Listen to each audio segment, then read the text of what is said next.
మొదటిగా మొదటి కొరింథీ 10వ అధ్యాయం 11వ వచనం, తర్వాత రోమిలికి రాసిన పత్రిక 15వ అధ్యాయం 4వ వచనం. ఈ రెండు వాక్య భాగంలో సహోదరి చదివినిపించిన తర్వాత నేను ఒక చిన్న ప్రార్థన చేసి ఇంకా ముందుకు సాగుతాను. ఓవర్ టు సిస్టర్ శిరీష గారు. ఈ సంగతులు దృష్టాంతములుగా వారికి సంభవించి యుగాంతమందున మనకు బుద్ధి కలుగుటకే రాయబడింది. రెండవది రోమిలికి రాసిన పత్రిక 15వ అధ్యాయం 4వ వచనం. ఏలయనగా ఓర్పు వలనను లేఖనం వలన ఆదరణ వలనను మనకు నిరీక్షణ కలుగుటకే పూర్వమందు రాయబడినవని మనకు బోధ కలుగు నిమిత్తము రాయబడి ఉన్నది. థ్యాంక్ యూ మా. నేను కూడా చిన్న ప్రార్థన చేసి ముందుకు సాగుతాను. తండ్రి, ఈ సమయం బట్టి ఎంతో వందనాలు తండ్రి. అలర్ట్ అండ్ అవేక్ పరిచర్య బట్టి ఎంతో వందనాలు. మీరు ఇజ్రాయెల్ బ్రదర్కి, విజయ్ బ్రదర్కి ఇచ్చిన దర్శనం బట్టి ఎంతో వందనాలు తండ్రి. వాళ్ళు ఎంతో ప్రయాసపడి వేదికని స్థాపించటమే కాదు, ఎంతో కృషితో దాన్ని ముందుకు తీసుకొని వెళ్తున్నారు. ఇద్దరు సహోదరులను కూడా దీవించండి, ఆశీర్వదించండి. అలాగే తండ్రి, ఈ జూమ్ మీటింగ్లో పాల్గొనటకు వచ్చిన ప్రతి వ్యక్తి బట్టి ఎంతో వందనాలు. 15 మంది ఆల్రెడీ వచ్చి ఉన్నారు, ఇంకా కొంచెం మంది జాయిన్ అవ్వబోతున్నారు. అందరినీ దీవించండి, ఆశీర్వదించండి. వాళ్ళు ఈ సాయంత్రం వేళ వాళ్ళ గృహాల్లో వాళ్ళు రిలాక్స్ అవుతూ ఉండొచ్చు, కానీ ఎంతో ఆసక్తితో మేము వాక్యపరంగా ఆత్మికంగా బలపరచబడాలని మంచి కోరికలతో వచ్చి ఉన్నారు. అందరిని కూడా మీరు తృప్తిపరుస్తున్నారు, దీవిస్తున్నారు, ఆశీర్వదిస్తున్నారని మేము నమ్ముచున్నాం. నిష్ప్రయోజకమైన మీ దీన దాసుని నించోబెట్టి ఈ సమయంలో మీ మహిమార్థమై వాడుకుంటున్నారు తండ్రి. దాన్ని బట్టి నేను మిమ్మల్ని స్తుతిస్తున్నాను. ఈ దినం, ఈ వేళ, ఈ పూట ఏమేం పాఠాలు మీరు మా కొరకు సిద్ధపరుచున్నారు, అదంతా కూడా మా విశ్వాస నేతలు నింపి బయలుపరుస్తారని నమ్ముచు ఈ వినపములు మేము యేసుక్రీస్తు పరిశుద్ధమైన పెట్టుకుంటున్నాం. ఆమేన్, ఆమేన్, ఆమేన్. సహోదరి శిరీషతో ఇంకొక వాక్య భాగం నేను చదివిస్తానండి. 119వ కీర్తన 18వ వచనం. 119వ కీర్తన 18వ వచనం.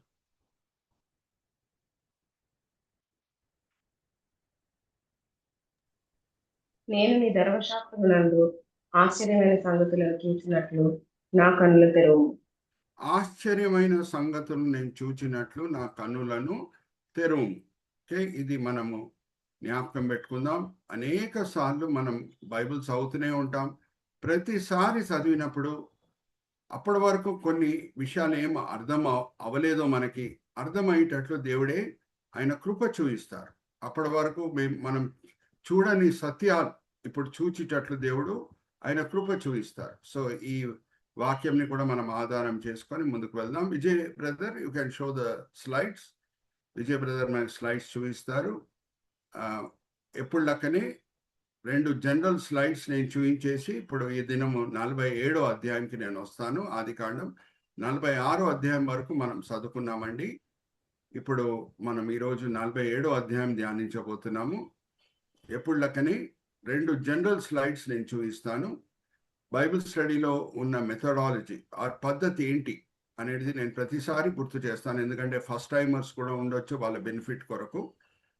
అబ్జర్వేషన్, మనం ఒక పుస్తకం తీసుకొని అధ్యాయం బై అధ్యాయం, వచనం బై వచనం ముందుకు వెళ్ళే సమయంలో ఏ అధ్యాయం ఏ వచనంకి మనం వచ్చి ఉన్నాము, ఆ వచనం చదివే ముందు ఆ వచనం మీద ఫోకస్ చేసే ముందు మనము కీర్తనకాడు ప్రార్థనతో పాటు ముందుకు సాగాలి. ఆశ్చర్యమైన సంగతులు నేను చూచినట్లు నా కన్నులను తెరువు. అదే అబ్జర్వేషన్, మామూలు అబ్జర్వేషన్ కాదు, దేవుని సహాయంతో అబ్జర్వేషన్.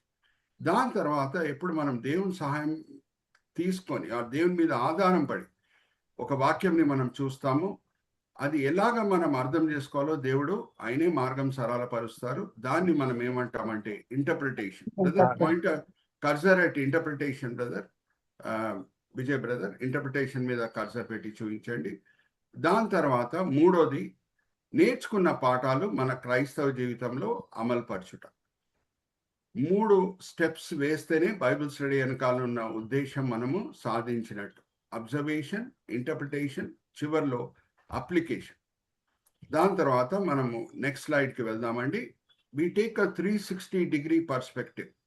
360 పర్స్పెక్టివ్ అంటే ఏంటి? ఒక అంశం మనకు ఎదురవుతాయి, ఆ అంశంతో కూడిన వేరే విషయాలు ఏమేమి ఉన్నాయి లేఖనంలో ఇంకొక చోట, దాన్ని కూడా మనము తీసుకొని దేవుని సంకల్పం ఏంటో ఆ అంశం గురించి సరిగా మనము అర్థం చేసుకుంటాం. ఇప్పుడు ఉదాహరణకు నేను చెప్తున్నాను, అబ్రహాము సారా వాళ్ళ మధ్యన ఉన్న రిలేషన్షిప్ ఏంటి? చాలా వరకు మనం భార్యాభర్తలం అని అనుకుంటారు. అవును, నిజమే. కానీ ఇంకొక విషయం కూడా ఉంది. అదేంటి అంటే ఒకే తండ్రికి పుట్టినవాడు. సో 360 పర్స్పెక్టివ్ అంటే ఏంటి?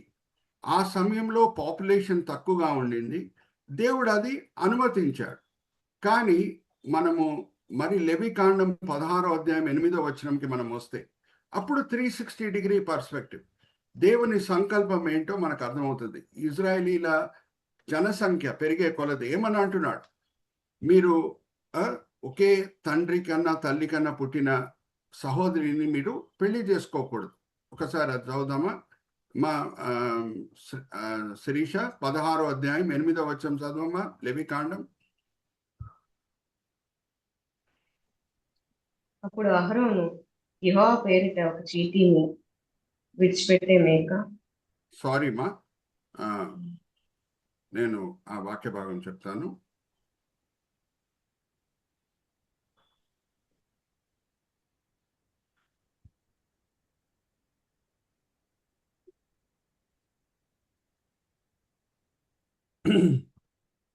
లెవికాండం 18 అమ్మా, 18 లెవికాండం 18 నీ సహోదరి మానసాదమును అనగా ఇంటిలో పుట్టినదేమి వెలుపల పుట్టినదేమి నీ తండ్రి కుమార్తె అయినను నీ తల్లి కుమార్తె అయినను మానసాదము తీయకూడదు. థ్యాంక్ యూ అమ్మా. So that is called taking a 360 perspective. So ఆ సమయంలో పాపులేషన్ తక్కువ ఉండేది, అందుకు దేవుడు అనుమతించాడు. కానీ ఇజ్రాయెల్ జనసంఖ్య పెరిగే కొలది మనం చూస్తున్నాం. 18 లెవికాండం 9 ఏమని అంటున్నారు, సేమ్ తల్లికి సేమ్ నాన్నగారికి పుట్టిన స్త్రీని నువ్వు పెళ్లి చేసుకోవడానికి వీల్లేదు. మరి నేను మిమ్మల్ని ఇంకొక ప్రశ్న కూడా అడుగుతున్నాను. యాకోబు లియాని రాహేల్ని పెళ్లి చేసుకున్నాడు. వాళ్ళిద్దరు ఎవరు? లియా రాహేల్. వాళ్ళిద్దరి మధ్యన సంబంధం ఏంటి? లియా రాహేల్కి చెప్పండి, చెప్పండి. ఇద్దరు సిస్టర్స్. అప్పుడు పరిస్థితులు అలాగున్నాయి, అందుకు దేవుడు అనుమతించాడు. కానీ మరి అదే లెవికాండం 18 మనం వద్దాం. That is called taking a 360 perspective. దేవుని సంకల్పం ఏంటో మనకి పరిపూర్ణంగా అర్థమవుతుంది. ఇప్పుడు చదవమ్మా, 18 లెవికాండం. నీ భార్య బ్రతికి ఉండగా ఆమెను పీడించుటకు ఆమె సహోదరి మానసాదమును తీయుటకును ఆమెతో పెళ్లి చేసుకోకూడదు. So this is called taking a 360 perspective. దేవుని సంకల్పం ఏంటో పరిపూర్ణంగా మనము అర్థం చేసుకుంటుంటాం. So with this in background మనము 47 చాప్టర్కి వెళ్ళే ముందు నేను 46 చాప్టర్ చివర్లో ఏం జరిగిందో అది నేను సహోదరి శిరీషాతో చదివిస్తాను. 46 చాప్టర్ చివర్లో యోసేపు ఒక ప్లాన్ వేస్తాడు. ఆ ప్లాన్ ఏంటి? ఆయన కోరిక ఏంటి? గోషేన్ ప్రాంతంలో ఆయన అన్నలు వాళ్ళ నాన్నగారు అక్కడ సెటిల్ అవ్వాలి, ఎందుకంటే అది సారంతో కూడిన భూమి. ఐగుప్తులో అన్నిటికంటే సారంతో కూడిన భూమి అంటే గోషేన్. ఆయన కోరిక ఏంటంటే ఆయన అన్నలు ఆయన నాన్నగారు అక్కడ సుఖించాలి, మంచి పంటలు అక్కడ పండుతాయి, అక్కడ వాళ్ళు గొర్రెల కాపర్లై ఉండి గొర్రెలకు మేపుటకు కావాల్సిన గడ్డి అక్కడ ఉంటుంది, వాళ్ళందరూ కూడా ఆర్థికంగా వర్ధిల్లాలి అని ఆయన కోరిక. సో ఆయన వేసిన ప్లాన్ ఏంటి మనకందరు కూడా తెలుసు. మరి అది మీకు గుర్తు చేసి నేను ముందుకు వెళ్తున్నాను. ఏమనంటే అన్నలకు ముందే చెప్తాడు, ఫారో దగ్గర నేను మిమ్మల్ని తీసుకొని వెళ్ళినప్పుడు ఫారో అడుగుతాడు, మీ లైవ్లీహుడ్ ఏంటి? మీరు కానాన్లో ఏం చేసేవారు? మీ మెయిన్ వ్యాపారం ఏంటి? మీరు వ్యవసాయం చేసేవారా, లేకపోతే గొర్రెల కాపర్లై ఉన్నారా, ఏంటో అని అడిగినప్పుడు మీరు అందరు కూడా కలిసిమెలిసి ఒక జవాబు ఇవ్వాలి. మేము గొర్రెల కాపర్లమండి, అక్కడ కరువు వచ్చింది, అక్కడ గడ్డి కూడా లేదు మా గొర్రెలని మేపుటకు, అందుకు మేము ఐగుప్తుకు వచ్చామని మీరు అలాగా సమాధానం ఇవ్వండి అని వాళ్ళని మెంటల్గా ట్యూనప్ చేస్తారు. ఓకే, అది ఆయన ప్లాన్, అది ఆయన స్ట్రాటజీ. ఓకే, అదే మనము 46వ అధ్యాయం చివరి వచనంలో మనము చదువుకున్నాం. సో ఇప్పుడు 47వ అధ్యాయంలో నేను ఈరోజు వాడే అన్ని సబెడింగ్స్ ఈతో కూడిన సబెడింగ్స్, ఎక్కువ వరకు ఎక్స్తో ఎండ్ అయ్యే సబెడింగ్స్. సో మొదటిగా మనం చూస్తే ఏ ప్లాన్ ఆయన వేశాడో యోసేపు దాన్ని ఎగ్జిక్యూట్ చేస్తున్నాడు. దాన్ని ఏం చేస్తున్నాడు? ఎగ్జిక్యూట్ చేస్తున్నాడు. ఇప్పుడు brother, let's go to the outline మనం చూద్దాము. విజయ్ బ్రదర్ మనకు చూపిస్తారు. దాని తర్వాత సహోదరి శిరీష మనకు చదివి వినిపిస్తారు. యోసేపు వేసిన ప్లాన్ అది 46వ అధ్యాయం చివరి వచనాల్లో మనము చదువుకున్నాం. ఇప్పుడు ఆ ప్లాన్గానే ఉండలేదు, ఇప్పుడు ఎగ్జిక్యూట్ చేశాడు. సో ఎగ్జిక్యూట్ చేయటము మనం చూస్తున్నాము.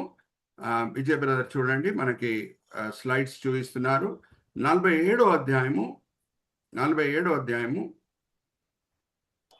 మొదటి 7 వచనాలు చదవమ్మా. ఇప్పుడు వేసిన ప్లాన్ ఎలాగా ఎగ్జిక్యూట్, ఈరోజు చూడండి నేను ఒక్కొక్క సబెడింగ్ నేను చదివి వినిపిస్తుండగా బ్రదర్ కూడా కర్సర్ పెట్టి చూపిస్తారు. మొదటి 7 వచనాలు ఎగ్జిక్యూట్. 8వ వచనం నుంచి 10వ వచనం exchange 1 and extract 1. Exchange 1, extract 1. Brother ఒకసారి కర్సర్ పెట్టి చూపించండి. మా ఐఫోన్ అని ఒకటి కనిపిస్తుంది, అక్కడ సౌండ్ వస్తుందమ్మా, కొంచెం మ్యూట్ చేసుకోండి అమ్మా. దాని తర్వాత 11వ వచనం నుంచి 12వ వచనం ఎంప్లాస్ అంటే ఒక ప్లేస్లో సెటిల్ అవ్వటం, దాన్ని ఇంగ్లీష్లో ఎంప్లాస్ అని అంటారు. 13వ వచనం నుంచి 21వ వచనము ఎక్స్చేంజ్ 2 అండ్ ఎగ్జాల్ట్. చూడండి విజయ్ బ్రదర్ మనకి కబ్జర్ పెట్టి చూపిస్తున్నారు. Exchange 2 and exalt. ఇప్పుడు ఈ ఎక్స్చేంజ్ 2 అండ్ ఎగ్జాల్ట్ కింద మనము ఇంకా రైమింగ్ వర్డ్స్ వాడుతున్నాం. 13 నుంచి 15 ఫైనాన్షియల్, 16 నుంచి 17 అనిమల్, 18 నుంచి 21 పార్సల్ అండ్ ఫిజికల్. దాని తర్వాత 22వ వచనం ఎక్సెప్షనల్ ఆర్ ఎగ్జెంప్ట్. తర్వాత 23 నుంచి 26 ఎక్స్ట్రాక్ట్ 2. 27వ వచనం ఎక్సలెంట్. 28 నుంచి 31 ఎన్షోర్ అండ్ ఎంటూమ్. ఇది జస్ట్ మీకు అవుట్లైన్ అండి. మనం అడుగు బై అడుగు, మెట్టు బై మెట్టు మనం వెళ్తున్నాం. అన్ని కూడా మనకి సులభంగా అర్థమవుతుంది. మొదటిగా 7 వచనాలు వేసిన ప్లాన్, 46వ అధ్యాయం చివరిలో వేసిన ప్లాన్ ఎలాగా యోసేపు ఎగ్జిక్యూట్ చేస్తున్నాడు. ఓకే, ఒక్కసారి మొదటి 7 వచనాలు చదివినిపించమ్మా. యోసేపు వెళ్ళి ఫరోను చూచి, నా తండ్రియు నా సహోదరులు వారి గొర్రెల మందసంతో వారి పశువులతోనూ వారి కలిగిన దాని అంతస్తుతోనూ కనాను దేశం నుండి వచ్చి గోషేనులో ఉన్నారని తెలియజేసి తన సహోదరులందరిలో 6 వెంట పెట్టుకుని పోయి వారిని ఫరో సమక్షంలో ఉంచాడు. ఫరో అతనికి సహోదరులను చూచి, మీ వృత్తి ఏమిటని అడిగినప్పుడు వారు మీ దాసులమైన మేము మా పూర్వీకులను మా గొర్రెల కాపరులమని ఫరోతో చెప్పారు. మరియు వారు కనాను దేశమందు కరువు భారముగా ఉన్నందున మీ దాసులకు కలిగిన మందలకు మేత లేదు గనుక ఈ దేశంలో కొంతకాలం వచ్చుతుంది. కాబట్టి గోషేను దేశంలో మీ దాసులు నివసింప సెలవుందని ఫరోతో అనగా, ఫరో యోసేపును చూచి, నీ తండ్రియు నీ సహోదరులను నీ యొద్దకు వచ్చి ఉన్నావు. ఐగుప్తు దేశము నీ యొద్ద ఉన్నది. దేశంలోని మంచి ప్రదేశమందు నీ తండ్రిని నీ సహోదరులను నివసింపజేయను. గోషేను దేశంలో వారు నివసింపవచ్చును. వారిలో ఎవరైనా ప్రజ్ఞ గలవారిని నీకు తోచిన ఎడల నా మందని మీద వారిని అధిపతులుగా నియమించమని చెప్పాను. మరియు యోసేపు తన తండ్రి అని యాకోబును లోపలికి తీసుకుని వచ్చి ఫరో సమక్షమందు ఇక్కడ ఆగుదాం. ఎగ్జిక్యూట్. ఇప్పుడు మనము బైబిల్ స్టడీ అంటే 3 అడుగులు అని చెప్పాం. ఏంటి? Observation, interpretation and application. ఇప్పుడు ఈ చక్కని ప్లాన్ ఏది యోసేపు వేస్తున్నాడు, దాని తర్వాత ఎంత చక్కగా ఎగ్జిక్యూట్ చేస్తున్నాడు, దాంట్లో నేను మిమ్మల్ని ఒక ప్రశ్న అడుగుతున్నాను, జాగ్రత్త వినండి. ఆ ప్రశ్న ఏంటంటే, ఇంత చక్కగా ప్లాన్ వేశాడు, ఇంత చక్కగా ఎగ్జిక్యూట్ చేశాడు యోసేపు అని అంటే, యోసేపులో మీకు ఒక ప్రత్యేకమైన గుణం ఏంటి మీకు ప్రత్యేకంగా కనిపిస్తుంది? ఏ గుణం మీకు ప్రత్యేకంగా కనిపిస్తుంది యోసేపులో? అన్మ్యూట్ చేసుకొని చెప్పండి. We are all here to learn. మనం అందరం కూడా ఇక్కడ నేర్చుకోవడానికే వచ్చి ఉన్నాం. నేను కూడా నేర్చుకుంటున్నాను. ఏం కనిపిస్తుంది? చక్కని ప్లాన్ వేశాడు, చక్కగా ఎగ్జిక్యూట్ చేశాడు. Knowledge, very good. ఇంకా నాలెడ్జ్కి బైబిల్లో ఇంకొక చక్కని మాట ఉంది. జ్ఞానము. జ్ఞానం, వెరీ గుడ్. జ్ఞానం, ఆర్ యు ఆల్ అండర్స్టాండింగ్? జ్ఞానం is the right word. So యోసేపుకి జ్ఞానం ఎక్కడి నుంచి వచ్చింది? జాగ్రత్తగా వినండి. ఆ కాలంలో కానాన్ దేశంలో ఏ యూనివర్సిటీస్ అవన్నీ కూడా లేదు. ఏదన్నా ఒక యూనివర్సిటీ ఉంది ఆ కాలంలో అని అంటే భారతదేశంలో వారణాసిలో ఉన్న యూనివర్సిటీ, అలాగే ఐగుప్తులో అలెగ్జాండ్రియా అనే ఒక చోటలో ఉన్న యూనివర్సిటీ. అప్పుడు యూనివర్సిటీస్ కూడా చాలా తక్కువ, ఎడ్యుకేషన్ కూడా చాలా తక్కువ. కానీ సరి అయిన సమయంలో సరి అయిన నిర్ణయాలు తీసుకొని సరి అయిన క్రియలు చేయడానికి ఆయనకి ఆ జ్ఞానం ఎక్కడి నుంచి వచ్చిందంటే దేవుని పట్ల ఆయన హృదయంలో ఉన్న భయభక్తి వలన. హల్లెలూయా, ప్రైజ్ ద లార్డ్. అమ్మా, ఇంకా సొలొమోన్ కూడా పుట్టలేదమ్మా. సొలొమోన్ చెప్పిన మాటలు మనకందరూ కూడా తెలుసు. సామెతల గ్రంథంలో పునాది ఏంటంట జ్ఞానంకి? దేవుని పట్ల భయభక్తి. కానీ ఇంకా సొలొమోన్ కూడా పుట్టలేదు. జ్ఞాని అయిన యోబు ఏమంటున్నాడు? ఏమి కారణమై ఉన్నది ఒక వ్యక్తి జ్ఞానంకి? ఒకసారి తీయండమ్మా. యోబు గ్రంథం 28వ అధ్యాయం 28వ వచనం. యోబు గ్రంథం 28 బైబిల్స్ అండర్లైన్ చేసుకోండి. ఇంకా సొలొమోన్ కూడా పుట్టలేదు. యోబు జ్ఞానంతో కూడిన మాటలు ఏం పలుకుతున్నాడో మనం ఒకసారి చూద్దాం. మరియు యెహోవా యందు భయభక్తులు జ్ఞానమనియు, దుష్టత్వం విడిచిపోయే వివేకం అనియు ఆయన నరులకు సంధించింది. హల్లెలూయా, ప్రైజ్ ద లార్డ్. సో యోబు జ్ఞానం చూడండి. ఇంకా సొలొమోన్ కూడా పుట్టలేదు. నేను ఆల్రెడీ ఒకసారి ఒక సెషనే స్పెండ్ చేశాను యోబు జ్ఞానం గురించి. సో జస్ట్ ఒక మాట మీకు గుర్తు చేస్తున్నాను. ఏమనంటే ఆయన భయభక్తి కలిగి ఉన్న వ్యక్తి యోబు అని ఎవరు సర్టిఫికేట్ ఇచ్చారండి? అన్మ్యూట్ చేసుకొని చెప్పండి. 1 full session we spent on Job's wisdom. Certificate ఎవరు ఇచ్చారు? గాడ్, దేవుడే ఇచ్చారు. హల్లెలూయా, ప్రైజ్ ద లార్డ్. ఆయన తరంలో యోబ్కి మించిన వ్యక్తి ఎవరు లేరు. జ్ఞానంతో కూడిన మాటలు ఆయన పలుకుతున్నాడు, జ్ఞానంతో కూడిన కార్యములు ఆయన చేస్తున్నాడు. ఎందుకంటే దానికి మూల కారణం ఏమై ఉన్నదంటే ఆయన భయభక్తి కలిగి ఉన్న వ్యక్తి. అందుకే ఇంకా సొలొమోన్ కూడా పుట్టలేదు. జ్ఞానం దేని వలన వస్తుందని ఆయన ముందే చెప్తున్నాడు. ఇంకా ఆయన తరంలో ఆయనకి మించిన వ్యక్తి ఎవడూ లేడు అనే మాట ఇంకొక చోట కూడా మనం చూద్దాం. This is called taking a 360-degree perspective. Connected subjects ని మనము పిక్చర్ లో తీసుకొని వస్తాం. ఒకసారి తీయమ్మా. ఎజెకియల్ గ్రంథం 14వ అధ్యాయం 14వ వచనం. ఎజెకియల్ గ్రంథం 14 చదవమ్మా. ఆయన తరంలో యోబుకి మించిన వ్యక్తి వేరెవరూ లేరు. నోవాహును, దానియేలును, యోబును ఈ ముగ్గురు అట్టి దేశంలో నుండిన వారు. వారు తమ నోవా, దానియేలు, యోబు వాళ్ళు భక్తి గల వాళ్ళు. నా ఉగ్రత ఇజ్రాయెల్ దేశం మీద వచ్చినప్పుడు, భయంకరమైన విగ్రహారాధన వీళ్ళు చేస్తున్నారు, నా ఉగ్రత వచ్చినప్పుడు వీళ్ళ ముగ్గురు మీద మాత్రం నా ఉగ్రత రాదు. సపోజ్ వాళ్ళు ఆ ఇజ్రాయెల్ దేశంలో ఉంటే యోబు, దానియేలు ఇంకా నోవా మీద మాత్రం నా ఉగ్రత రాదు అని దేవుడు అంటున్నారు. సో ఈ ముగ్గురులో ఉన్న ప్రత్యేకత ఏంటి చెప్పండి? నోవా, యోబు, దానియేలు. ఎందుకు వాళ్ళని ఒక కేటగిరీలో పెడుతున్నాడు దేవుడు? దేవుని యందు భయభక్తులు కలిగిన వారు జ్ఞానులు. దేవుని పట్ల భయభక్తి కలిగి ఉన్న వాళ్ళు, ఇంకా వాళ్ళ తరంలో వీళ్ళకంట మించిన వాళ్ళు జ్ఞానం విషయంలో ఎవరు కూడా లేరు. దానియేలు విషయంలో మనం తీసుకుంటే ఏ రాజుకి ఏ సమస్య వచ్చినా సరే దానియేలు ఏం చెప్తాడో దాని మీద వాళ్ళు ఆధారం పడేవారు.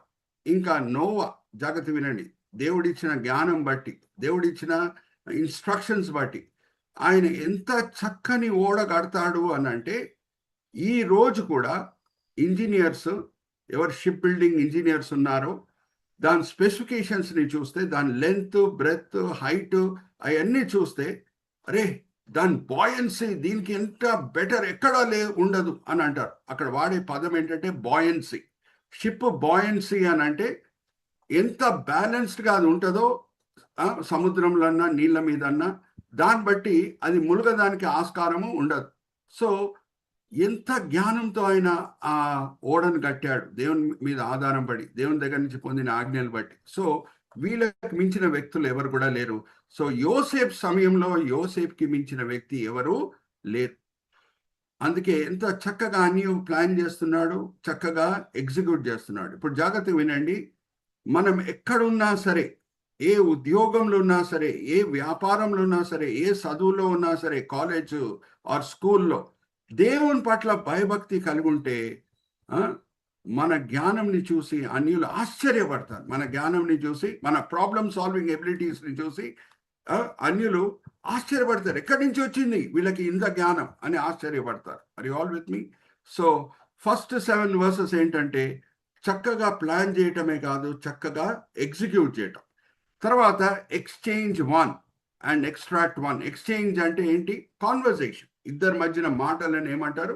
ఎక్స్చేంజ్ ఆఫ్ వర్డ్స్ అని అంటారు. ఇంగ్లీష్లో ఎక్స్చేంజ్ ఆఫ్ వర్డ్స్. ఎక్స్చేంజ్కి ఎన్నో అర్థాలు ఉన్నాయి. ఒక అర్థం ఏంటంటే ఇద్దరి మధ్యన జరిగే కాన్వర్సేషన్, ఇద్దరి మధ్యన జరిగే డైలాగ్, దాన్ని ఏమంటారు అని అంటే ఎక్స్చేంజ్. ఒక్కసారి చదవండమ్మా, 8వ వచనం నుంచి 10వ వచనం. యాకోబు ఫారో మధ్యన జరిగిన సంభాషణ ఏంటో మనం చూద్దాం. ఫరో, నీవు జీవించిన సంవత్సరములు ఎన్ని అని యాకోబును అడిగినందుకు యాకోబు, నేను యాత్ర చేసిన సంవత్సరములు 130, నేను జీవించిన సంవత్సరములు కొంచెముగాను దుఃఖ సహితముగాను ఉన్నది. అవి నా పితరులు యాత్ర చేసిన దినములలో వారు జీవించిన సంవత్సరములను కాలేదని ఫరోతో చెప్పి ఫరోను దీవించి ఫరో ఎదుటి నుండి వెళ్ళిపోయారు. థ్యాంక్ యూ అమ్మా. సో ఈ ఎక్స్చేంజ్ నుంచి మనం ఏం ఎక్స్ట్రాక్ట్ చేస్తున్నాం? జాగ్రత్త వినండి, ఏం నేర్చుకుంటున్నాం?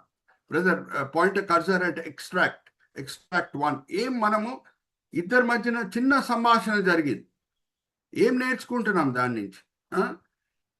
130 సంవత్సరాలు నా వయసు అని అన్నాడు. ఫారో అడిగినప్పుడు నా వయసు 130 సంవత్సరాలు. సో మనము ఆ పర్టికులర్ సెంటెన్స్, నా వయసు 130 సంవత్సరాల నుంచి ఏం ఎక్స్ట్రాక్ట్ చేయొచ్చు? నేను ఆల్రెడీ మీకు ఈ స్లైడ్ చూపించానండి, మరి ఇంకొకసారి గుర్తు చేస్తున్నాను. చాలామంది క్రైస్తవులు ఏమనుకుంటారంటే ఇజ్రాయేలీలు ఐగుప్తులో 430 సంవత్సరాలు ఉన్నారు అని అనుకుంటారు. కాదండి. అబ్రహాంతో దేవుడు చేసిన నిబంధన దగ్గర నుంచి వాళ్ళు ఐగుప్తు దాసత్వం నుంచి విమోచించబడిన దినం వరకు మనం తీసుకుంటే అప్పుడు 430 సంవత్సరాలు. కానీ వాళ్ళు ఐగుప్తులో 430 సంవత్సరాలు లేరు. ఎందుకు? ఇదొక ఇంకొక ఎవిడెన్స్. యాకోబు వయసు 130. Let's go to the next slide brother. Next slide. Paul భక్తుడు ఒక సందర్భంలో ఏమంటున్నాడో మనం చూద్దాం. తీయండమ్మా, గలితీలకు రాసిన పత్రిక, ప్రీవియస్ స్లైడ్ బ్రదర్. గలితీలకు రాసిన పత్రిక 3వ అధ్యాయం 16వ వచనం చదవండమ్మా. అబ్రహామునకును అతని సంతానమునకును వాగ్దానములు చేయబడను. ఆయన అనేకులను గూర్చి అన్నట్టు నీ సంతానమునకు అని చెప్పక ఒకని గూర్చి అన్నట్టే నీ సంతానమునకు అని. చదువమ్మా. నేను చెప్పినది ఏమనగా 430 సంవత్సరములైన తర్వాత వచ్చిన ధర్మశాస్త్రము వాగ్దానమును నిరర్ధకము అబ్రహాముతో దేవుడు చేసిన నిబంధన దగ్గర నుంచి ధర్మశాస్త్రం వచ్చే వరకు 430 సంవత్సరములు. ఐగుప్తులో 430 సంవత్సరములు వీళ్ళు లేరు. అబ్రహాంతో దేవుడు నిబంధన చేసిన దగ్గర నుంచి ధర్మశాస్త్రం వచ్చే వరకు 430 సంవత్సరములు. జాగ్రత్త వినండి. ఇప్పుడు ఇక్కడ చూడండి, 2 మనం ఫ్లాగ్స్ వాడుతున్నాం, ఈ కార్నర్ ఆ కార్నర్. నిబంధన చేసింది 12వ అధ్యాయం 7వ వచనం. Brother point cursor at that flag, genesis 12:7. అక్కడ దేవుడు నిబంధన చేస్తున్నాడు అబ్రహాంతో. 430 సంవత్సరాల తర్వాత నిర్గమకాండం 19వ అధ్యాయం 20వ వచనంలో మనం 19వ అధ్యాయం 20వ అధ్యాయంలో మనం చూస్తే వాళ్ళు ధర్మశాస్త్రం సీనాయి కొండ దగ్గర పొందుట, దాంతో కూడిన వివరాలన్నీ కూడా ఉన్నాయి. సో 430 సంవత్సరాలు అయింది. ఓకే, వాళ్ళు ఐగుప్తు దాసత్వం నుంచి విమోచించబడి 50 రోజుల తర్వాత మనం గమనిస్తే సీనాయి కొండ దగ్గర వచ్చేసారు. ఓకే, సో ఇప్పుడు చూడండి, ఇక్కడ మనం క్లియర్గా అర్థం చేసుకుందాం. మరి మీకు ఎందుకు గుర్తు చేస్తున్నాను అని అంటే, ఈ తప్పు ఆలోచన మీ మనసు నుంచి వెళ్ళిపోవాలి. 430 సంవత్సరాలు ఇజ్రాయేలీలు ఐగుప్తులో ఉన్నారు అని కాదండి. అబ్రహాంతో నిబంధన చేసిన దినం నుంచి వాళ్ళు విమోచించబడిన వరకు, ఆర్ సీనాయి కొండ దగ్గర ధర్మశాస్త్రం పొందే వరకు, అప్పుడు 430 సంవత్సరాలు గడిచినాయి. ఒక్కసారి మనం చూద్దాం. ఇక్కడ చూడండి, 21వ అధ్యాయం 5వ వచనం చదవమ్మా. ఆదికాండం. ఇక్కడ చూడండి, నేను మైల్ రాయిలు వేశాను. మైల్ రాయిల మీద వాక్య భాగం కూడా నేను మెన్షన్ చేస్తున్నాను. అబ్రహాము 75 సంవత్సరాల వయసు ఉన్నప్పుడు ఈ వాగ్దానం దేవుని దగ్గర పొందాడు. ఆయన వయసు ఎంత అప్పుడు? 75. ఓకే, ఊరు నుంచి దేవుడు పిలుస్తున్నాడు, ఇరాక్ నుంచి పిలుస్తున్నాడు, వచ్చాయి నేను కానాన్ దేశంకి తీసుకొని వెళ్తాను అని. అప్పుడు ఆయన వయసు 75. సో 25 సంవత్సరాల తర్వాత ఇసాక్ పుడుతున్నాడు. ఒకసారి చదవమ్మా, 21వ అధ్యాయం 5వ వచనం. అబ్రహాం కుమారుడైన ఇస్సాకు అతనికి పుట్టినప్పుడు అతడు 100 ఏళ్లవాడు. సో వాగ్దానము 75 ఇయర్స్ వయసు ఉన్నప్పుడు దేవుని దగ్గర పొందాడు అని అంటే, ఈసాకు అబ్రహాం వయసు 100 సంవత్సరాలు అయినప్పుడు పుట్టాడు అని అంటే, మధ్యలో ఎన్ని సంవత్సరాలు గడిచినాయండి? 100 నుంచి 75 తీసేయండి, ఎన్ని సంవత్సరాలు గడిచినాయి? 25. ఇప్పుడు ఈసాకు ఎప్పుడు యాకోబుని కన్నాడో అది కూడా మనం చూద్దాం. యాకోబుని కన్న వాక్య భాగము 25వ అధ్యాయం 26వ వచనం చదవమ్మా. ఈసాకు వయసు ఎంత మనం చూద్దాం. యాకోబు పుట్టినప్పుడు ఆదికాండం 25వ అధ్యాయం 26వ వచనం.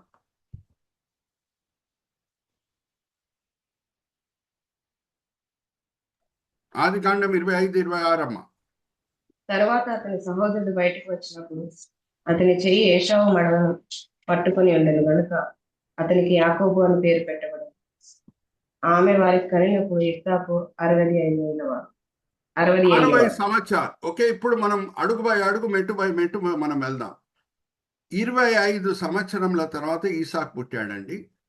60 సంవత్సరంలో ఈసాకు వయసు ఉన్నప్పుడు యాకోబు పుట్టాడు. సో అబ్రహాంతో దేవుడు నిబంధన చేసిన సమయం నుంచి యాకోబు పుట్టే వరకు టోటల్గా ఎన్ని సంవత్సరాలు అయినాయి? 25 + 60 చెప్పండి, మీరే చెప్పాలి నాకు.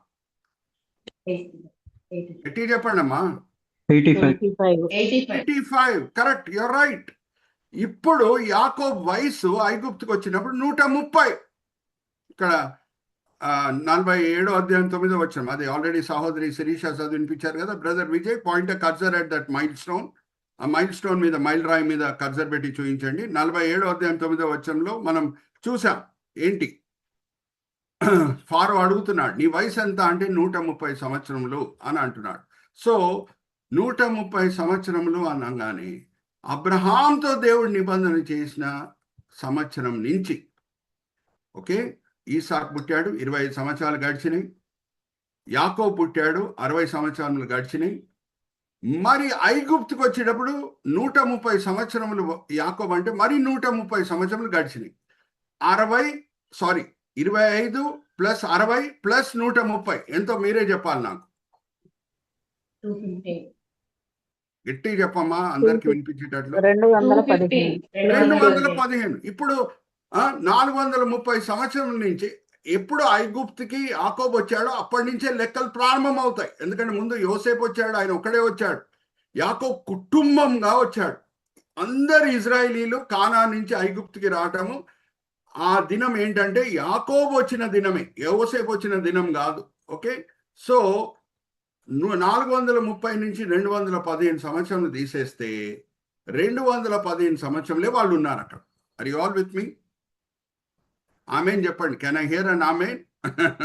రేపు మిమ్మల్ని ఎవరన్నా అడిగితే వెరీ గుడ్. సో వాళ్ళు ఉండింది 215 సంవత్సరంలో. ఇంకా తరములు కూడా మీరు చూడండి, తరములు చూస్తేనే మీకు అర్థమైపోతుంది.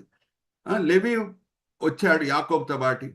లెవి కుమారుడు కోహాతు, కోహాతు కుమారుడు అమ్రాము, అమ్రామ్ కుమారుడు మోషే. 4 తరంలే, 215 సంవత్సరంలే అయినాయి. Are you all understanding? So 430 సంవత్సరాలు వాళ్ళు ఉన్నారు అనే మాట మనము తీసివేసేయాలి మన మైండ్స్ నుంచి. సో ఈ ఎక్స్చేంజ్ నుంచి మనం ఎక్స్ట్రాక్ట్ చేసింది ఏంటి? ఇద్దరి మధ్యన సంభాషణ జరిగింది. ఆయన అడిగాడు, నీ వయసు ఎంత? 330 సంవత్సరాలండి అని అన్నాడు. నా పితరులు ఎన్ని సంవత్సరాలు జీవించారో అన్ని సంవత్సరాలు ఇంకా నేను జీవించలేదు అని కూడా అంటున్నాడు. So what is that we are extracting from that? నా పితరులు ఎన్ని సంవత్సరాలు జీవించారో అన్ని సంవత్సరాలు ఇంకా నేను జీవించలేదు. జాగ్రత్త వినండి, చాలా ముఖ్యమైన పాయింట్కి నేను వస్తున్నాను. ఇంకొక ఎక్స్ట్రాక్షన్ ఏంటి? ఇంకొక సత్యం మనం ఏం ఎక్స్ట్రాక్ట్ చేస్తున్నాం మీకు అందరు కూడా తెలుసు, మరీ గుర్తు చేస్తున్నాను. అబ్రహాము బతికిన వయసు 175, ఈసాక్ బతికిన వయసు 180. సో నా పితరులు ఒకరు 175 సంవత్సరములు, నా నాన్నగారు 180 సంవత్సరములు అని అంటే ఎంతగా మేము దేవుని చేత ఆశీర్వదించబడామని ఇండైరెక్ట్ గా చెప్తున్నాడు ఫారోకి. Hallelujah, praise the Lord. Are you all understanding? దీర్ఘాయుష్ ఎవరికి ఇస్తాడండి దేవుడు? Hallelujah, praise the Lord. అవిధేయత చూపించే వాళ్ళకా లేకపోతే విధేయత చూపించే వాళ్ళకా? మీరే అన్మ్యూట్ చేసుకొని చెప్పండి నాకు. దీర్ఘాయుష్ వాళ్ళకే ఇస్తాడు. దేవుడు ఎవరిని ఆశీర్వదిస్తున్నాడో ఆయనే ఎక్కువ సంవత్సరం జీవిస్తాడు. అందుకే ఇప్పుడు 91వ కీర్తన, ఇంకా జాగ్రత్త వినండి, ఇది కూడా చాలా ముఖ్యమైన పాయింట్. 91వ కీర్తన చివరి వచనం ఏమని రాయబడి ఉన్నది? దేవుణ్ణి సంతోషపరిచే వాళ్ళ పట్ల దేవుని ఆశీర్వాదం ఏంటి? 91వ కీర్తన చదవమ్మా, చివరి వచనం. దీర్ఘాయువు చేత అతన్ని తృప్తిపరచదును, నా రక్షణ అతనికి చూపించదును. దీర్ఘాయుషు వలన నేను ఆయనని తృప్తిపరచేదను. Are you all understanding? 91వ కీర్తనలో ఎవరి గురించి రాయబడి ఉంది? భక్తుల గురించా లేకపోతే విగ్రహారాధకుల గురించా? విధేయత చూపించే వారి గురించా లేకపోతే అవిధేయత చూపించే వారి గురించా? అడుగుతున్నా మిమ్మల్ని, చెప్పండి. 91వ కీర్తన ఎవరి గురించి? విధేయత చూపించే వాళ్ళ పట్ల రాయబడిందా లేకపోతే అవిధేయత చూపించే వారి గురించి రాయబడిందా? విధేయత. దీర్ఘాయుష్తో నేను వాళ్ళని దీవిస్తాను, దీర్ఘాయుష్తో. Are you all understanding?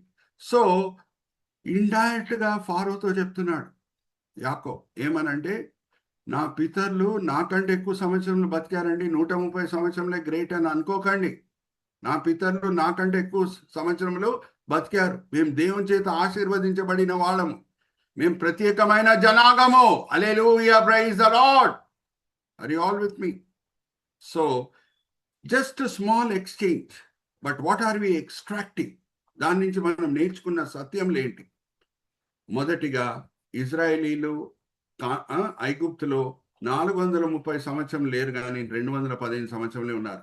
ఆ 130 సంవత్సరాలు నేను జీవించానని చెప్పే మాటలో మనకి దాగి ఉన్న రహస్యం ఏంటంటే, ఇజ్రాయేలీలు అబ్రహాంతో దేవుడు నిబంధన చేసిన తర్వాత 215 సంవత్సరాల తర్వాత ఐగుప్తుకి వచ్చి మరి 215 సంవత్సరాలు అక్కడ ఉన్నారు. 430 సంవత్సరాల తర్వాత వాళ్ళు ధర్మశాస్త్రము పొందారు. అదొక ఎక్స్ట్రాక్షన్. రెండో ఎక్స్ట్రాక్షన్ ఏంటి? ఇండైరెక్ట్ గా యాకోబు ఏం తెలియజేస్తున్నాడు ఫారోతో? మేము దేవుని చేత ఏర్పరచబడిన జనాంగం. నా పితరులందరూ కూడా ఇన్ని సంవత్సరంలో బతికారు అంటే దేవుడు ప్రత్యేకమైన ఆశీర్వాదం మా పట్ల ఉన్నది. ఆ ఆశీర్వాదం ఉన్నది కాబట్టి నా కొడుకు మీ దేశంలో అందరికి ఆశీర్వాదకరంగా ఉన్నాడు. Hallelujah, praise the Lord. Are you understanding? అమ్మా, యోసేపు ఎవరు కొడుకమ్మా? యూదుడా లేకపోతే ఐగుప్తు ప్రజలకి పుట్టిన వ్యక్తి? అడుగుతున్నా మిమ్మల్ని. యూదుడు. నా సంతానం. ఆ పితరుల ద్వారా వచ్చిన సంతానం యోసేపు ఇప్పుడు మీ దేశంలో అందరికి ఆశీర్వాదకరంగా ఉన్నాడు. Hallelujah, praise the lord. మేము ప్రత్యేకమైన ప్రజలం అని ఇండైరెక్ట్ గా ఆ సందేశము ఫారోకి ఇస్తున్నాడు. Are you all with me? So let's go to next, let's go back to the previous slide brother. First మనం చూసింది ఎగ్జిక్యూషన్, దాని తర్వాత ఎక్స్చేంజ్ 1 అండ్ ఎక్స్ట్రాక్ట్ 1. ఇప్పుడు ఇంప్లాస్ అంటే ఎంత చక్కగా గోషేన్లో వాళ్ళు సెటిల్ అవుతున్నారు. 11-12 చదవమ్మా.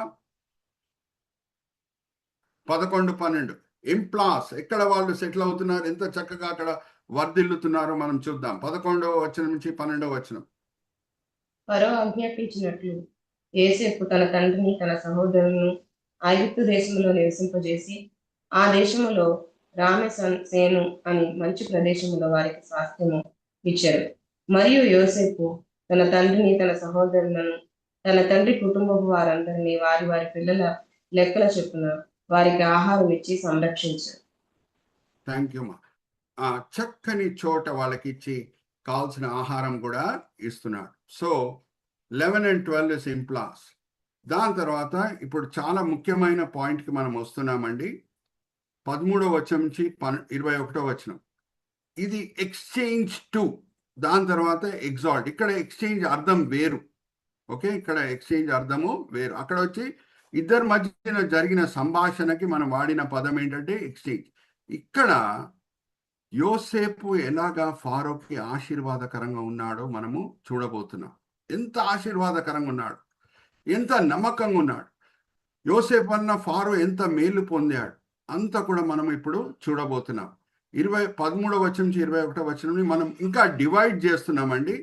13 నుంచి 15 బ్రదర్ పాయింట్ కర్సర్ ఫైనాన్షియల్, 16 నుంచి 17 యానిమల్, 18 నుంచి 21 పార్సల్ అండ్ ఫిజికల్.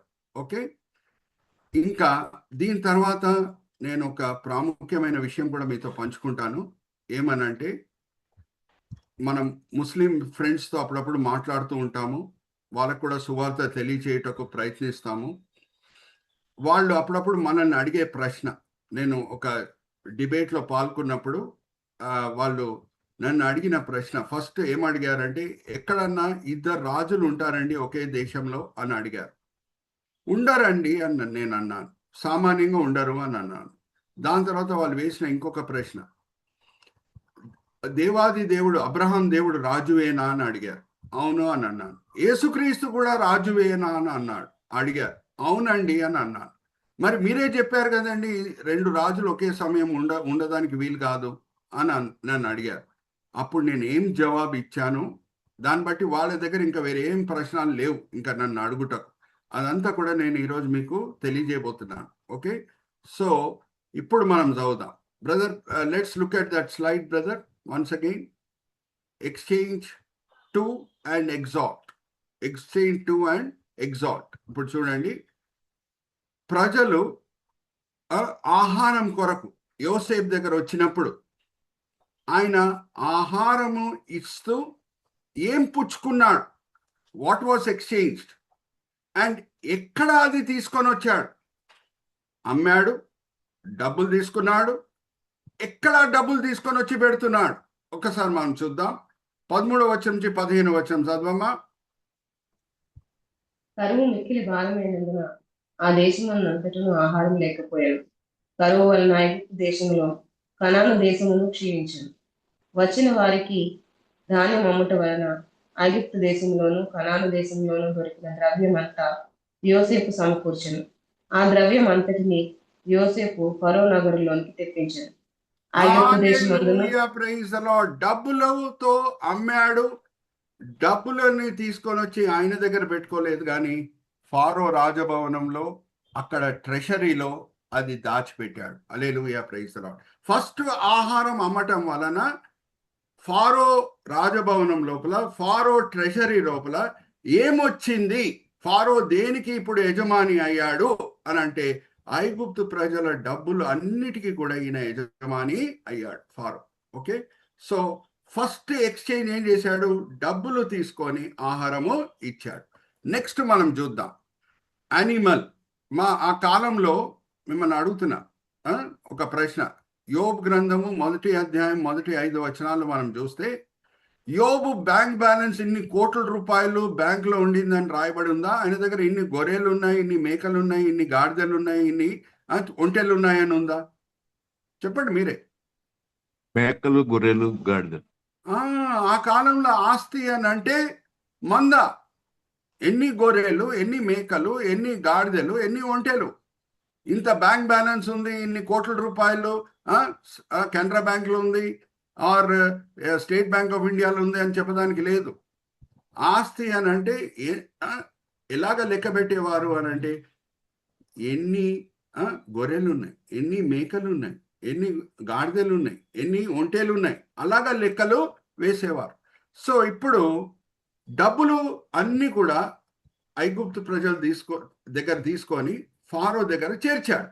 ఇప్పుడు నెక్స్ట్ ఏం చేస్తున్నాడు, వాళ్ళకి ఇచ్చిన ఆహారము వాళ్ళు తిన్నారు, తృప్తి పొందారు, కానీ ఆహారం అయిపోయినప్పుడు తిరిగి వస్తున్నారు యోసేపు దగ్గర. డబ్బులు లేవండి అని అంటున్నారు. సో ఏం తీసుకుంటున్నాడు వాళ్ళ దగ్గర, ఒకసారి మనం చూద్దామా. 16-17 వచనాలు చదవమ్మా. అందుకు యోసేపు, మీ పశువులను ఇయ్యండి, ద్రవ్యము వ్యయమైపోయిన ఎడల మీ పశువులకు ప్రతిగా నేను మీకు ధాన్యం ఇచ్చదనని చెప్పారు. కాబట్టి వారు తమ పశువులను యోసేపునకు తీసుకుని వచ్చింది. యోసేపు గుర్రములను గొర్రెల మందలను, పశువుల మందలను, గాడిదలను తీసుకొని వారికి ఆహారం ఇచ్చాను. ఆ సంవత్సరం మందు వారి మందలన్నిటికీ ప్రతిగా అతడు వారికి ఆహారం ఇచ్చి సంరక్షించాడు. ఏం తీసుకుంటున్నాడు ఫారో వైపున? వాళ్ళ గొర్రెలు, వాళ్ళ మేకలు, వాళ్ళ ఒంటేలు, వాళ్ళ గాడిదలు. సో ఎక్స్చేంజ్, ఫుడ్ ఇచ్చి, ఆహారం ఇచ్చి అన్నీ కూడా తీసుకొని వచ్చి ఫారోకి అప్పచెప్తున్నాడు.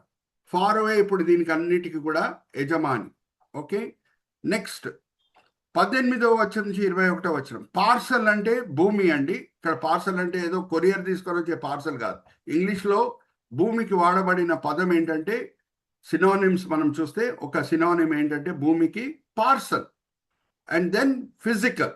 బ్రదర్ పార్సల్ ఫిజికల్ మీద కర్సర్ పెట్టి చూపించండి. ఇప్పుడు వాళ్ళ దగ్గర డబ్బులు అయిపోయినాయి, ఇంకా జంతువులను కూడా అన్ని ఇచ్చేశారు ఫారోకి. ఇప్పుడు మరి తీసుకున్న ఆహారం వాళ్ళు భుజించి తృప్తి పొంది ఆహారం అంతా కూడా అయిపోయినప్పుడు మరి యోసేపు దగ్గర వస్తున్నారు. ఇప్పుడు కూడా యోసేపు వాళ్ళకి ఏం ఫ్రీగా ఇవ్వట్లేదు. ఏమి ఇచ్చి ఏం తీసుకుంటున్నాడో మనం చూద్దాం. ఎక్స్చేంజ్ టు ఇప్పుడు చదవమా 18వ వచనం 21వ వచనం. ఆ సంవత్సరమున గతించిన తర్వాత 2వ సంవత్సరమున వారు అతని యొద్దకు వచ్చి, ఇది మా ఏలిన వారికి మరుగు చేయను. ద్రవ్యము వ్యయమైపోయాను, పశువుల మందలను ఏలిన వారి వశమైపోయాను. ఇప్పుడు మా దేహములను మా పొలములను తప్ప మరి ఏమీ ఏలిన వారి సముఖమున మిగిలి ఉండదు. దేహములు పొలములు మాత్రమే ఉన్నాయండి మా దగ్గర అని అంటున్నారు. ఇంకా చదవమ్మా. దేహములు నీ కనుల ఎదుట మా పొలములను మేమును నశింపనేలా ఆహారం ఇచ్చి మమ్మను మా పొలములను కొని మా పొలములతో మేము ఫరోకు దాసులమవుతాము. మేము చావక బ్రతుకున్నట్లు మేము ఎవరికి దాసులం అవుతాము? ఫారోకి దాసులం అవుతాము. చదువుమా. మేము చావక బ్రతుకున్నట్లు పొలములు పాడైపోకుండాన్నట్లు మాకు విత్తనములు ఇమ్మని అడిగింది. అట్లు యోసేపు భూములన్నిటినీ ఫరో కొరకు కొనెను. కరువు వారికి భారమైనందున ఐగుప్తీయులందరూ తమ తమ పొలములను అమ్మివేసిరు గనుక భూమి ఫరోది ఆయన. అప్పుడు ఐగుప్తు పొలిమేరలకెక్కి ఈ చివరి నుండి ఆ చివరి వరకు జనులు ఊళ్ళలోనికి రప్పించారు. ఇంకా వీళ్ళు ఏమవుతున్నారు? ఫారోకి దాసులు అయ్యారు. ఒకసారి చదవమ్మా అది కూడా ఇంగ్లీష్లో కూడా ఒకసారి చూపించండి brother, Vijay brother. Same verse ఇంగ్లీష్లో కూడా మనం చదువుదాము. ఇంగ్లీష్లో కూడా చాలా పంచ్ ఉంటుంది, చాలా బ్యూటిఫుల్ ట్రాన్స్లేషన్ ఉంటుంది హీబ్రీ భాష నుంచి. ఇంకొకసారి చదవమ్మా 18వ వచనం 21వ వచనం. ఆ సంవత్సరం గతించిన తర్వాత 2వ సంవత్సరం వరకు అతని యొద్దకు వచ్చి, ఇది మా ఏలిన వారికి మరుగు చేయండి. ద్రవ్యము వ్యయమైపోయాను, పశువుల మందలు ఏలిన వారి వశమయ్యాయి. ఇప్పుడు మా దేహములను మా పొలములను తప్ప మరి ఏమీ ఏలిన వారి సముఖమున మిగిలి ఉండలేదు. నీ కన్నుల ఎదుట మా పొలములను మేము నశింపనేలా ఆహారం ఇచ్చి మమ్మును మా పొలములను కొని మా పొలములతో మేము ఫరోకు దాసులు మగ్గుము. మేము చావక బ్రతుకున్నట్లు పొలములు పాడైపోకుండాన్నట్లును మాకు విత్తనములు ఇమ్మని అడిగింది. అట్లు యోసేపు ఐగుప్తీయుల భూములన్నింటినీ ఫరో కొనుక్కొని కరువు వారికి భారమైనందున ఐగుప్తీయులందరూ తమ తమ పొలములను అమ్మివేసిరి గనుక భూమి ఫరోది ఆయన. అతడు ఐగుప్తు పొలిమేరలకు ఎక్కి ఈ చివరి నుండి ఆ చివరి వరకు జనులను ఊళ్ళలోనికి రప్పించాడు. ఇక్కడ నేను చదువుతున్నాను చూడండి ఇంగ్లీష్లో. So Joseph verse 20 brother, cursor పెట్టి చూపించండి ఇంగ్లీష్లో. So Joseph bought all the land in Egypt for Pharaoh. The Egyptians, one and all, sold their fields because the famine was too severe for them. The land became Pharaoh's. Joseph reduced the people to servitude. అంటే ఇప్పుడు వాళ్ళు దాసులు అయిపోయారు ఫారోకి. ఇప్పుడు go back to the slide brother. యోసేపు Pharaoh చేత నాయకుడిగా నియమించబడిన తర్వాత ఫారోకి కలిగిన లాభం ఏంటి? ఏ క్షేత్రంలో ఆయనకు లాభం కలుగుతుంది? ఫైనాన్షియల్. ఉచితంగా ఇవ్వలేదు ఆయన, డబ్బులు అంతా కూడా వసూలు చేసి ఆహారం ఇచ్చాడు. దాని తర్వాత జంతువులన్నిటిని కూడా ఆయన ఫారో పేర్లు రాయించుకొని, వాడక భాషలో చెప్తున్నాను, దాని తర్వాత ఆహారం ఇచ్చాడు. దాని తర్వాత భూమి అంతా కూడా ఫారోది అయిపోయింది. ప్రజలందరూ కూడా దాసులు అయిపోయారు. ఇప్పుడు దీంట్లో అంతా కూడా యోసేపు ఏదో మేలు పొందినట్టు వ్యక్తిగతంగా మనకు కనిపిస్తుందా, ఫారో మేలు పొందేటట్టు కనిపిస్తుందా? చెప్పండి ఫరో మీరే. Pharaoh Pharaoh. మేల్కొంది. Pharaoh, hallelujah, praise the Lord. దేవాది దేవుడు యేసుక్రీస్తు ప్రభువాన్ని లోక రక్షకుడుగా నియమించిన తర్వాత యేసుక్రీస్తు ప్రభువారు మన జీవితంలో వచ్చి ఆయన స్వభావం మనలో పెట్టి ఏం చేస్తారు? పరిపూర్ణంగా మనము దేవుణ్ణి ఆరాధించేటట్లు చేస్తాడు. Hallelujah, praise the Lord. మనం అందరం కూడా మొదటి ఆదాం స్వభావం కలిగి పుడతామండి. మొదటి ఆదాం స్వభావం ఏంటి? తిరుగుబాటు స్వభావం, లోబడని స్వభావం. యేసుక్రీస్తు ప్రభువారికి ఇవ్వబడిన అనేక పేర్లు ఒక పేరేంటి? కడబడి ఆదాం. కడబడి ఆదాం. ఇదే నేను ముస్లిమ్స్తో పంచుకున్నాను. యేసుక్రీస్తు ప్రభువారికి ఇవ్వబడిన పేరేంటి? అనేక పేర్లు ఒక పేరు కడబడి ఆదాం. ఎక్కడుంది కడబడి ఆదాం అనే పేరు? ఒకసారి తీయండమ్మా. 1 కొరింథీ 15:45. 1 కొరింథీ 15:45. బైబిల్స్ అండర్లైన్ చేసుకోండి. శిరీష గారు చదువుతూ ఉండగా.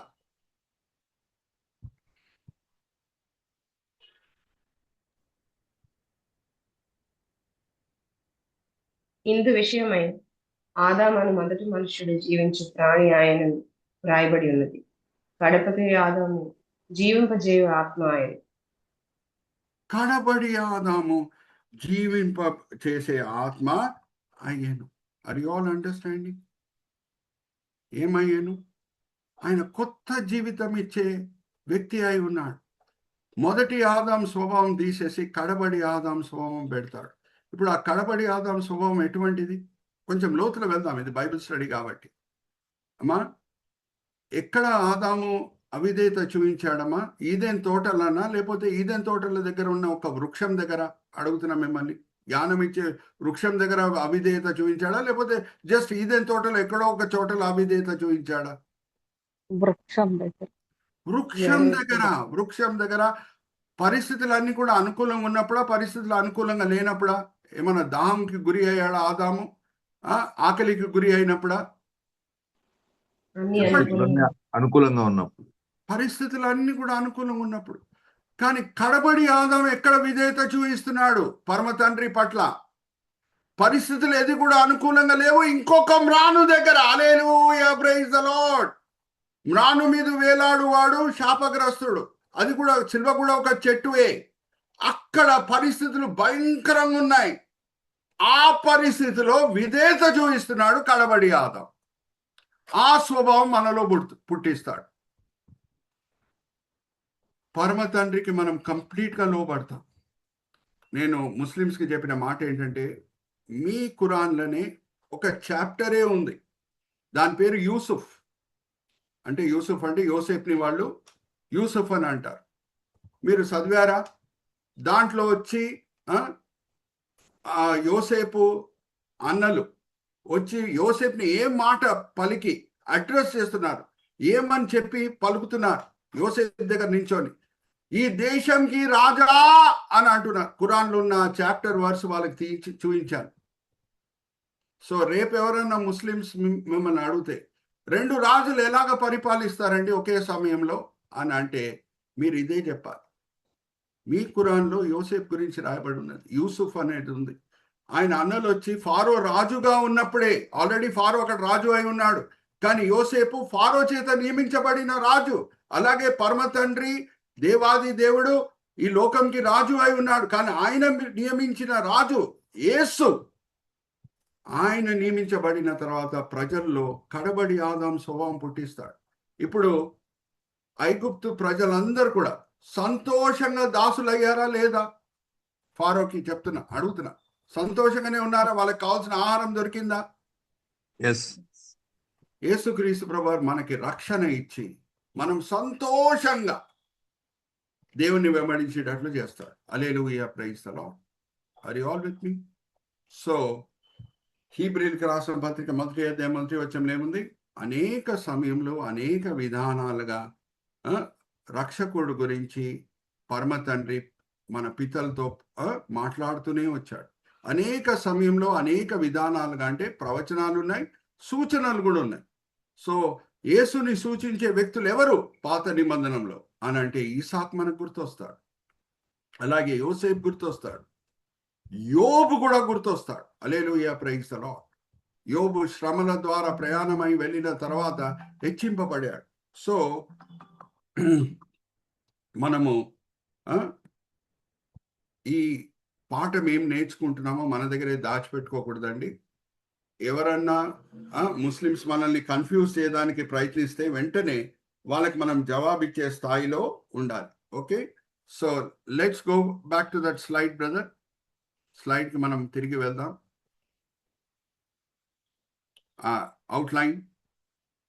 అవుట్లైన్ మరి ఇంకొకసారి చూద్దాం. ఓకే, సో ఇప్పుడు ఒక్క ఎగ్జంప్షన్ ఉంది వాళ్ళ భూమిలో. ఎవరంటే యాజకులు. యాజకులకి ఫ్రీగా ఆహారము ఇస్తున్నారు. మనం నేర్చుకునే పాఠం ఉంది దీంట్లో. ఓకే, వీళ్ళకి ఫ్రీగా ఆహారము ఆ కాలం నుంచే ఇస్తున్నారు. వాళ్ళు ఎవరంట? యాజకులు. ఒక్కసారి 22వ వచనం చదవమ్మా. ఆదికాండం 47వ వచనం, 22వ వచనం, 47వ అధ్యాయం 22వ వచనం. యాజకుల భూమి మాత్రమే అతడు కొనలేదు, యాజకులకు ఫరో బెత్తములు నియమించెను. ఫరో ఇచ్చిన బెత్తం వలన వారికి భోజనం జరిగిన గనుక వారు తమ భూములను అమ్మలేదు. జాగ్రత్త వినండి.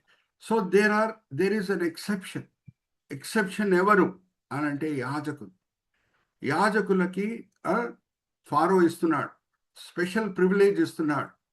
ఇప్పుడు నేను మరి మిమ్మల్ని అడుగుతున్నా, యాజకులు ఎప్పుడు కూడా చాలా ప్రత్యేకమైన వ్యక్తులు. నేను మిమ్మల్ని అడుగుతున్నా ఒక ప్రశ్న, యాజకులు వ్యాపారం చేయవచ్చా అండి? ఉద్యోగాలు చేసుకోవచ్చా? అడుగుతున్నా మిమ్మల్ని. నో. వాళ్ళ సమయం అంతా కూడా ఆత్మిక విషయంలోనే గడపాలి. ఇంకా కొంచెం లోతులు వెళ్దాం. ఇప్పుడు ఇజ్రాయెల్ దేశం స్థాపింపబడింది. ఏ గోత్రం ఎన్నుకున్నాడండి దేవుడు యాజకులుగా? ఏ గోత్రం ఎన్నుకున్నాడు? లేవి గోత్రం. లెవి గోత్రం. లెవి గోత్రం వాళ్ళు ఏ వ్యాపారమో ఏ ఉద్యోగం చేయడానికి వీలు లేదు, వాళ్ళు చేయకూడదు. కానీ సమృద్ధిగా వాళ్ళ అవసరతలన్నీ కూడా దేవుడు పూర్తి చేస్తాడు. ఇక్కడ ఫారో ఎలాగా అక్కడ ఉన్న యాజకుల అవసరతలు పూర్తి చేస్తున్నాడో, ఇజ్రాయెల్ చరిత్రలో మనం చూస్తే ఇజ్రాయెల్ దేశంకి యాక్చువల్ రాజు దేవుడు. ఓకే, సౌల్ అన్నా, దావీద్ అన్నా, సొలొమోన్ అన్నా వాళ్ళందరూ కూడా దేవుని ప్రతినిధులే. కానీ యాక్చువల్ రాజు ఎవరు ఇజ్రాయెల్ దేశంకి? దేవుడు, యెహోవా దేవుడు, అబ్రహాం దేవుడు. సో ఆయన యాజకుల అవసరతలన్నీ కూడా సమృద్ధిగా ఎలాగ పూర్తి చేసేవాడు? 11 గోత్రాలు దశమ భాగాలు తీసుకొని వచ్చి ఇవ్వాలి. Hallelujah, praise the Lord. ఇంకా ప్రథమ ఫలము ఏమొచ్చినా సరే పంటలో యాజకులకు తీసుకొని రావాలి. Hallelujah, praise the Lord. Are you all understanding? ఇక్కడ ఫారో దేవుణ్ణి సూచిస్తున్నాడు, అక్కడ ఐగుప్తులు ఉన్న యాజకులు లెవీలను సూచిస్తున్నారు. Are you all with me? So ఇంకా యాజకులు ఏ పని ఏ ఉద్యోగము చేయడానికి వీల్లేదు, వ్యాపారం ఉద్యోగం చేయడానికి వీల్లేదు. ఎందుకంటే వాళ్ళ సమయం అంతా కూడా దేవుని సన్నిధిలో గడిపి దేవుని దగ్గర నుంచి నేర్చుకున్న పాఠాలు ఇజ్రాయేలీలకు వాళ్ళు తెలియచేయాలి. అందుకే ఒకసారి దియమ్మ, మలకీ గ్రంథం 2వ అధ్యాయం 7వ వచనంలో ఏముంది? యాజకుల నోటి ద్వారా ఇజ్రాయేలీలు ఏం నేర్చుకోవాలంట? మలకీ గ్రంథం 2వ అధ్యాయం 7వ వచనం. బైబిల్స్ అండర్లైన్ చేసుకోండి. సత్యము గల ధర్మశాస్త్రం బోధించు, దుర్బోధన ఏమాత్రము చేయక సమాధానం బట్టి యథార్థతను బట్టి నన్ను అనుసరించి నడుచుకుని వారై దోషం నుండి అనేకులను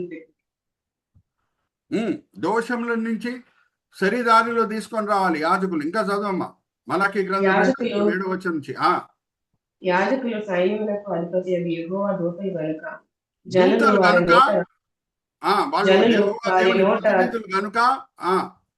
జనులు వారి నోట ధర్మశాస్త్ర విధులను నేర్చుకుందరు, వారు జ్ఞానం బట్టి బోధింపవలెను. అయితే మీరు మార్గం తిప్పితే. Thank you. వాళ్ళ నోటి నుంచి ధర్మశాస్త్ర విధులు ప్రజలు నేర్చుకోవాలి. సో వాళ్ళ అవసరతలను ఎవరు పూర్తి చేస్తున్నారు? ఇజ్రాయెల్ దేశంకి నిజమైన రాజు యెహోవా దేవుడు పూర్తి చేస్తున్నారు. Hallelujah, praise the Lord. Are you all with మీ?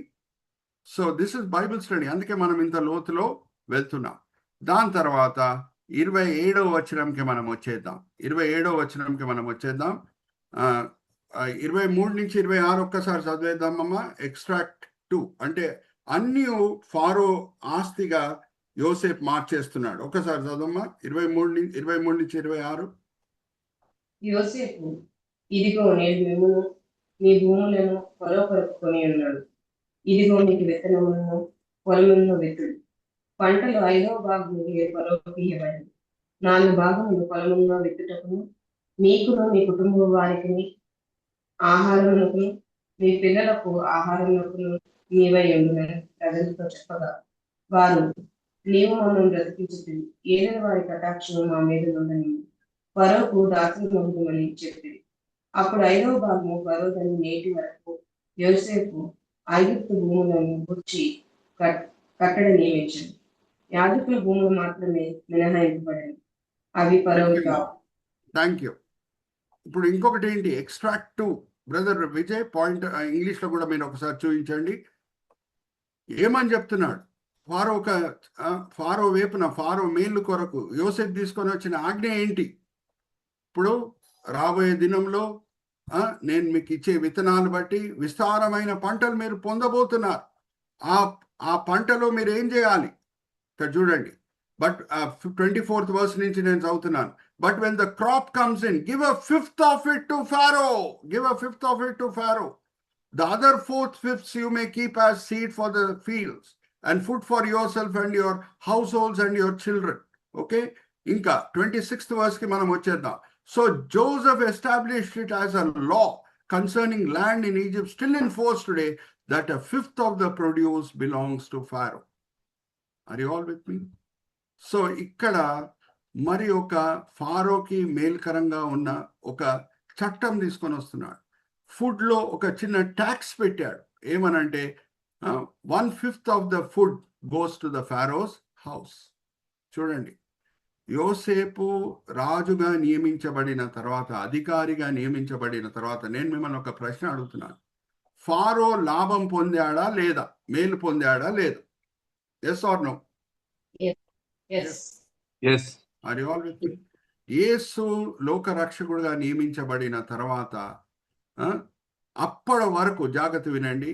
యెహోవా దేవుడు, సృష్టికర్త అయిన యెహోవా దేవుడు, అబ్రహాము, ఈసాక్, యాకోబు దేవుడు, ఆయన ఇజ్రాయెల్ దేశంకి రాజు అయి ఉన్నాడు. కానీ లక్షల కొలది ప్రజలు, లెక్క లేని ప్రజలు యేసుక్రీస్తు ప్రభువు లోక రక్షకుడుగా నియమించబడిన తర్వాత యెహోవా దేవుణ్ణి తెలుసుకోవటమే కాదు, యెహోవా దేవుని పట్ల పరిపూర్ణమైన సమర్పణతో జీవించటం నేర్చుకున్నారు. హల్లెలూయా, ప్రైజ్ ది లార్డ్. కొత్త నిబంధన వచ్చే వరకు అబ్రహాం దేవుడు, ఈసాక్ దేవుడు, యాకోబు దేవుని గురించి ప్రపంచం అన్నిటికీ కూడా తెలుసా?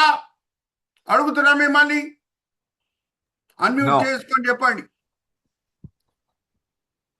Yes or no? No. No. Are you all with me? కానీ యేసు లోక రక్షకుడుగా నియమించబడిన తర్వాత సువార్త ప్రపంచమంతా కూడా వ్యాపించింది. యెహోవా దేవుడు ఎవరో, సృష్టికర్త ఎవడో, రాజాదిరాజు ఎవరో ప్రపంచంలో ఉన్న అందరు ప్రజలు తెలుసుకొని సమర్పణ కలిగిన జీవితము, యెహోవా పట్ల జీవించడము నేర్చుకున్నారు. Are you all with me? So ఎంత చక్కగా ఫారో యెహోవా దేవుణ్ణి సూచించుట, యోసేపు యేసుక్రీస్తు ప్రభువుని సూచించుట మనకి కనిపిస్తున్నది. ఆర్ యు ఆల్ విత్ మీ? అందుకే బైబిల్ స్టడీ, అందుకే ఇంత లోతులో మనము వెళ్తున్నాం. అయితే 27వ వచనం, ఇజ్రాయేలీలు ఇప్పుడు గోషేన్లో ఉన్నారు. ఎక్సలెంట్. ఎక్సలెంట్ అంటే ఏంటి? జాగ్రత్త వినండి. ఎక్కడన్నా జాబ్ అప్రైజల్ జరిగేటప్పుడు ఒక సీనియర్ ఆఫీసర్ జూనియర్ ఆఫీసర్ని అప్రైజ్ చేసినప్పుడు, ఎలాగ పనిచేశాడు అని చూసినప్పుడు ఎన్నో గ్రేడ్స్ ఇస్తాడు. First grade excellent, second grade very good, తర్వాత గుడ్, తర్వాత ఫేర్, తర్వాత యావరేజ్, తర్వాత పువర్. కానీ వీళ్ళ వ్యవసాయం ఎలాగ ఉండింది? వెరీ గుడ్గా ఉండిందా, గుడ్గా ఉండిందా, యావరేజ్గా ఉండిందా, పువర్గా ఉండిందా, ఫేర్గా ఉండిందా, లేకపోతే ఎక్సలెంట్గా ఉండిందా? చూద్దాం ఒకసారి. 27వ వచనం చదవమ్మా. ఇశ్రాయేలీయులు ఐగుప్తు దేశమందలి గోషేను ప్రదేశంలో నివసించారు. అందులో వారు ఆస్తి సంపాదించుకొని సంతానాభివృద్ధి పొంది మిగుల విస్తరించారు. Hallelujah, praise the Lord. ఏ గ్రేడ్ ఇస్తారండి? వెరీ గుడ్ ఇస్తారా, గుడ్ ఇస్తారా, ఫేర్ ఇస్తారా, ఎక్సలెంట్ ఇస్తారా? మిమ్మల్ని అడుగుతున్నా, చెప్పండి. Excellent. Excellent. Excellent. Hallelujah, praise the Lord. ఇంకా చివరి భాగంకి మనం వచ్చామండి. కొంచెం లేట్ అయినా ఆసక్తితో మనము బైబిల్ స్టడీలో పాల్గొందాము. ఎన్నో పాఠాలు మనం నేర్చుకుంటున్నాము. దేవుని వాక్యం చుంటేదైన దారికంట మధురమైనది. ఇంకా యాకోబు చనిపోయే దినములు వచ్చేసినాయి. ఆ చనిపోయే సమయము వచ్చేసింది. 17 సంవత్సరాలు అక్కడ నివసించాడు. ఇంకా దేవునితో సమీపంగా ఉన్న వాళ్ళకి ముందే దేవుడు తెలియజేస్తాడు, అంటే చివరి గడియ వస్తున్నది అని. 360 డిగ్రీ మనం పర్స్పెక్టివ్ తీసుకుంటున్నాం కాబట్టి నేను ఇంకొక భక్తుని గురించి చెప్తున్నాను. ఆయన చివరి గడియ వచ్చేసిందని ఆయనకు తెలుసు. ఆయన పత్రికలనే ఆయన రాస్తున్నాడు చివరి గడియ వచ్చేసింది అని. ఎవరది? పేతురు. ఒకసారి చదువుతామమ్మా. 2 పేతురు 1వ అధ్యాయం 13వ వచనం చదవండమ్మా. 2 పేతురు 1వ అధ్యాయం 13వ వచనం నుంచి. మరియు మన ప్రభువైన యేసుక్రీస్తు నాకు సూచించిన ప్రకారము నా గుడారము త్వరగా విడిచిపెట్టవలసి వచ్చినదని ఎరిగి నేను ఈ గుడారంలో ఉన్నంత కాలము ఈ సంగతులను జ్ఞాపకం చేసి మిమ్మల్ని రేపుటకు న్యాయమని ఎంచుకుంటున్నాను. నా గుడారం విడిచిపెట్టి వెళ్ళే సమయం వచ్చేసింది. ఈ శరీరం అంతా కూడా గుడారమే. నిజమైన వ్యక్తి ఈ శరీరం లోపల ఉన్నాడు, ఈ గుడారం లోపల ఉన్నాడు. రియల్ సురేష్ మనోహరన్ దీంట్ లోపల ఉన్నాడు. రియల్ డానియల్ గారు ఆయన శరీరం లోపల ఉన్నారు. రియల్ విజయ్ గారు ఆ శరీరం లోపల ఉన్నారు. ఈ శరీరము ఒక గుడారం విడిచిపెట్టే సమయం వచ్చేసింది. దేవునితో సమీపమైన సంబంధం కలిగి ఉన్న వాళ్ళకి ముందే తెలిసిపోతుంది ఎప్పుడు ఈ గుడారం విడిచిపెట్టి వెళ్ళాలి అనేది. సో యాకోబ్కి తెలుస్తున్నది. ఆయన పిలిపించి ఒక గ్యారంటీ తీసుకుంటున్నాడు. ఎన్ష్యూర్ అంటే ఏంటి? గ్యారంటీ. ఇంటోమ్ అంటే ఏంటి? ఎక్కడ పాత పెట్టాలి? ఓకే, ఒకసారి చదవమా, దీంతో మనం ముగించుకుందాం. 28వ వచనం నుంచి 31వ వచనం. యోసేపుని పిలిపించి ఏం గ్యారంటీ, ఏమి ప్రమాణం చేపిస్తున్నాడు యాకోబు, ఒక్కసారి మనం చూద్దాం. యాకోబు ఐగుప్తు ప్రదేశంలో 17 సంవత్సరములు బ్రతికాను. యాకోబు దినములు అనగా అతడు జీవించిన సంవత్సరములు 147. ఇశ్రాయేలు చావలసిన దినములు సమీపించినప్పుడు అతడు తన కుమారుడైన యోసేపును పిలిపించి, నా ఎడల నీకు కటాక్షం ఉన్న ఎడల దయచేసి నీ చెయ్యి నా కడ క్రింద ఉంచి నా ఎడల దయను నమ్మకమును కనపరచు.